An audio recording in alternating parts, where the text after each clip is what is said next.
Good afternoon, and welcome back to another edition of Chapterbook Storytime with Dave. I'm here at my home, working from home today. At the time that I'm recording this, is a beautiful early autumn afternoon, and I think a wonderful time to read you a story from A. Milne's The Complete Tales of Winnie the Pooh. And the one that I would like to read for you today is titled, In Which Pooh and Piglet Go Hunting and Nearly Capture a Woozle. Shall we? We shall. Pooh? Yeah? Okay. Let's do it. In Which Pooh and Piglet Go Hunting and Nearly Catch a Woozle. The piglet lived in a very grand house in the middle of a beech tree, and the beech tree was in the middle of the forest, and the piglet lived in the middle of the house. Next to his house was a piece of broken board which had Trespassers W on it. When Christopher Robin asked the piglet what it meant, he said it was his grandfather's name, and had been in the family for a long time. Christopher Robin said you couldn't be called Trespassers W, and Piglet said yes, you could, because his grandfather was, and it was short for Trespassers Will, which was short for Trespassers William, and his grandfather had had two names in case he lost one, Trespassers after an uncle, and William after Trespassers. I've got two names, said Christopher Robin carelessly. Well, there you are, that proves it then, said Piglet. Well, one fine winter's day, when Piglet was brushing away the snow in front of his house, he happened to look up, and there was Winnie the Pooh. Pooh was walking around in a circle, thinking of something else, and when Piglet called to him, he just went on walking. Hello, said Piglet. What are you doing, Pooh? Hunting, said Pooh. Oh, hunting what? Trekking something, said Winnie the Pooh very mysteriously. Trekking what? Said Piglet, coming closer. That's just what I ask myself. I ask myself, what? Well, what do you think you'll answer? I shall have to wait until I catch up with it, said Winnie the Pooh. Now, look there. And he pointed to the ground in front of him. What do you see there? Oh, I see tracks, said Piglet. Paw marks. He gave a little squeak of excitement. Oh, Pooh! Do you think it's a woozle? It may be, said Pooh. Sometimes it is, and sometimes it isn't. You never can tell with paw marks. With these few words he went on tracking, and Piglet, after watching him for a minute or two, ran after him. Winnie the Pooh had come to a sudden stop, and was bending over the tracks in a puzzled sort of way. What's the matter? Asked Piglet. Well, it's a very funny thing, said the bear. But there seem to be two animals now.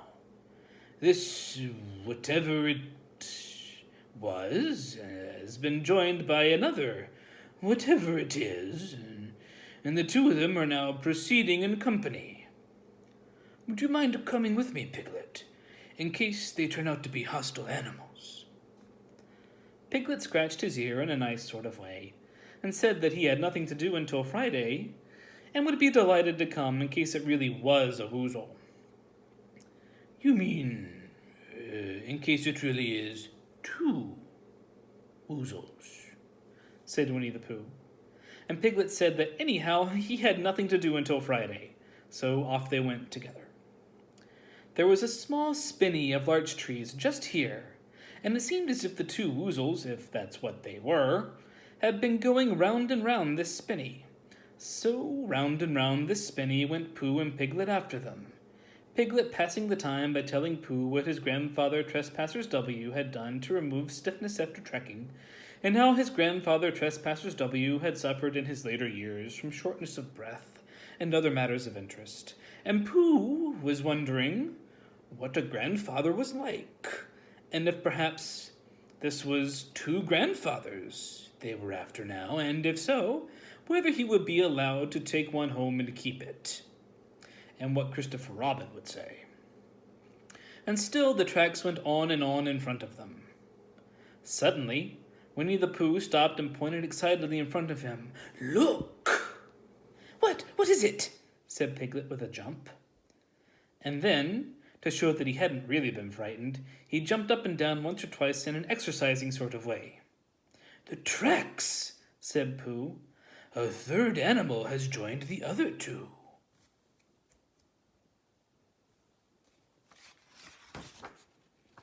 "Oh, Pooh!"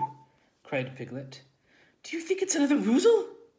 "No," said Pooh, "because it makes different marks.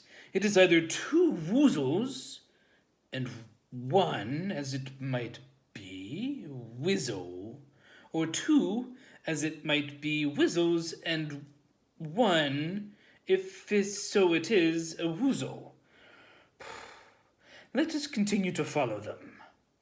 And so they went on, feeling just a little anxious now, in case the three animals in front of them were of hostile intent.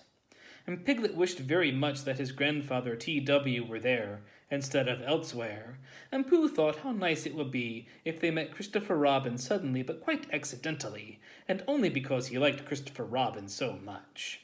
And then, all of a sudden, Winnie the Pooh stopped again, and licked the tip of his nose in a cooling manner, for he was feeling more hot and anxious than ever in his life before, for now there were 4 animal tracks in front of them. 1, 2, 3, 4. "Do you see, Piglet? Look at their tracks. 3, as it were, woozles, and 1, as it was, Wizzle. Another woozle has joined them." And so it seemed to be. There were the tracks, crossing over each other here, getting muddled up with each other over there. But, quite plainly, every now and then, the tracks of 4 sets of paws. I think,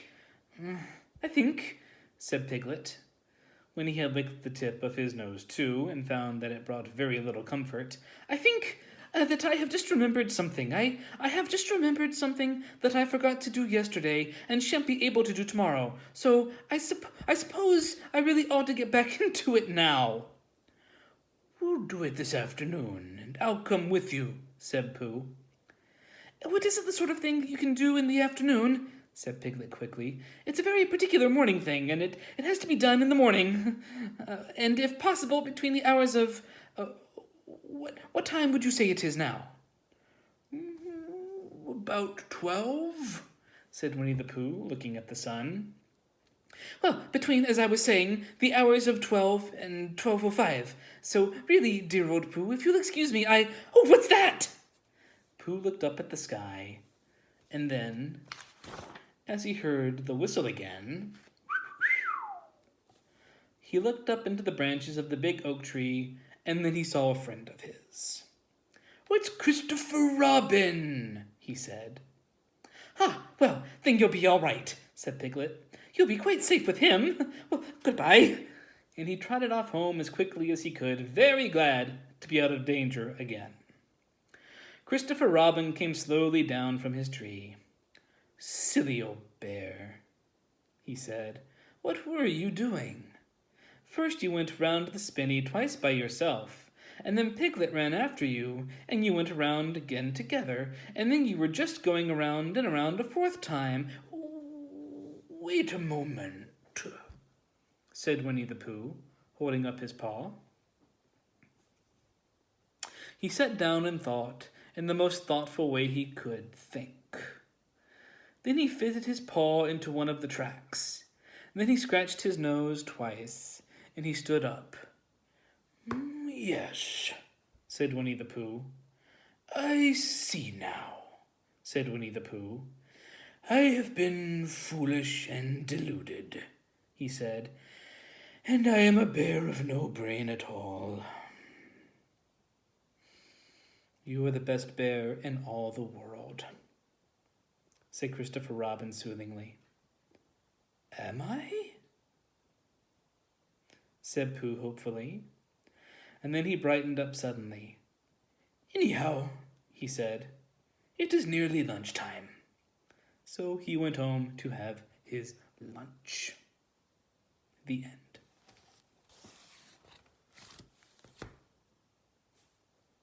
Until next time, keep dreaming.